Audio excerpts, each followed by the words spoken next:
c'est le métaux refuge. Quand une monnaie est en décadence, les hommes prudents achètent de l'or.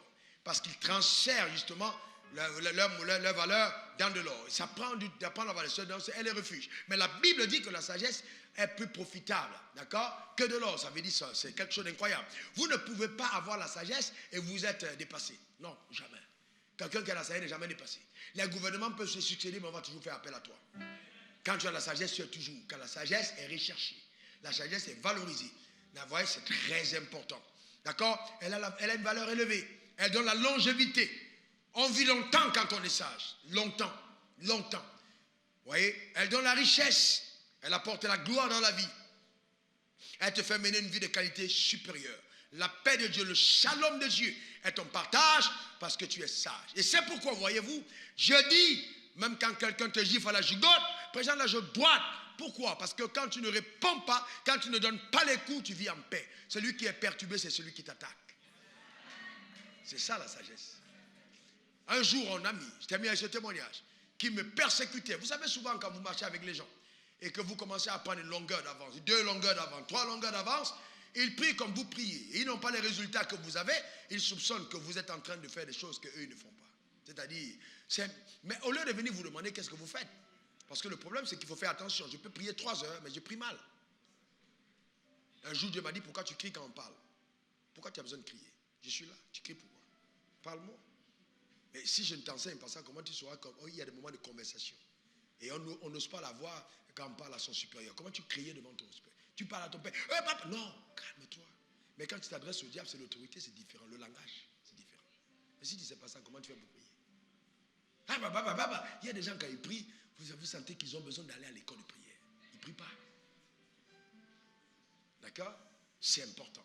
Donc alors, il m'a commencé à m'attaquer et puis a dit, ouais, bon, le gars, il est allé au Congo, il a pris les fétiches là-bas. Vous savez, l'Africain, dès qu'on voit le succès, on pense aux fétiches. Comme si Dieu était incapable de faire de grandes choses. Je vais vous dire une chose, vous ne m'avez pas encore vu monter. Non, vous ne m'avez pas encore vu monter. J'ai dit, vivez longtemps, vous allez voir.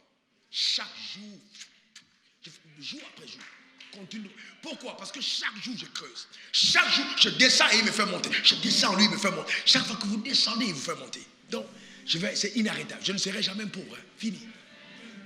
Jamais. Même mon corps va susciter les offrandes. D'ailleurs, le cadavre là, puis les offrandes viennent de partout. On dit, faut. Si la sagesse. Quand tu as la sagesse, est-ce que quelqu'un comprend de quoi je parle? La sagesse. C'est important, la sagesse. Important.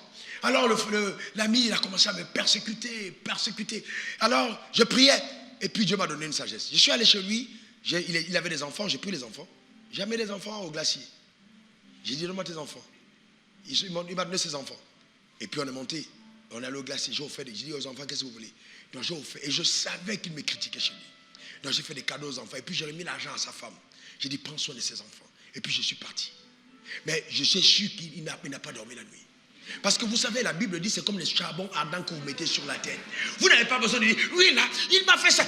Non. Il n'a pas question de quoi. Laisse, calme-toi. Emploie la voie de la sagesse. Et laisse-le dans le trouble. Et toi, tu dors tranquille. Quand c'est comme ça, tu es heureux. Tu es heureux. Parce que tu as pu faire ce que Dieu attendait de toi. C'est ça la sagesse. D'accord? C'est pas toujours répondre coup par coup. D'accord? Quand j'ai appris la sagesse, ça m'a beaucoup changé. Même en tant que leader. Souvent, ma femme parle, je regarde. Et puis je baisse la tête, je souris, j'avance. Je ne réponds pas. Je continue. C'est la sagesse. Avant, je n'étais pas comme ça. Je peux regarder et puis je ris. Je passe. Ok, je continue. C'est la sagesse.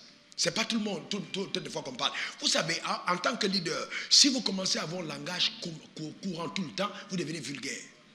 Dieu lui-même, quand il est avec toi, il ne parle pas tout le temps. Il se tait. Parce que le silence donne de la force à ton autorité. Ce n'est pas tout le temps en train de parler. Non, il faut savoir être calme.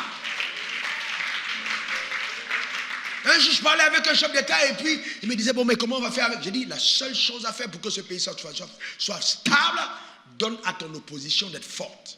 Il dit, quoi? J'ai dit, oui, simple. C'est ce que Dieu a fait. Est-ce que Dieu n'a pas de problème? Il a un opposant, il s'appelle Satan.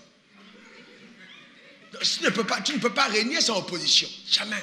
Tu auras des problèmes. Laisse l'opposition. Et que l'opposition vidange la haine des gens que les gens ont contre toi.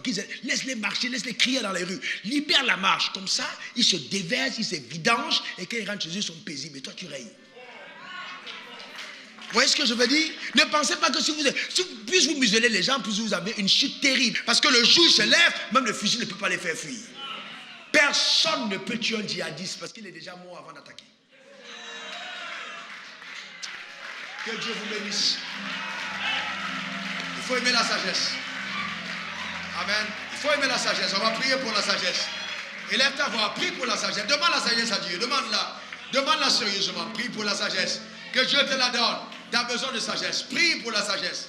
Demande la sagesse à Dieu. Demande-la. Demande-la encore. Confesse la sagesse. Déclare la sagesse. Affirme la sagesse sur ta vie. Déclare que c'est ta possession, c'est ton héritage. Confesse-le. Déclare-le. Annonce-le. Déclare la sagesse.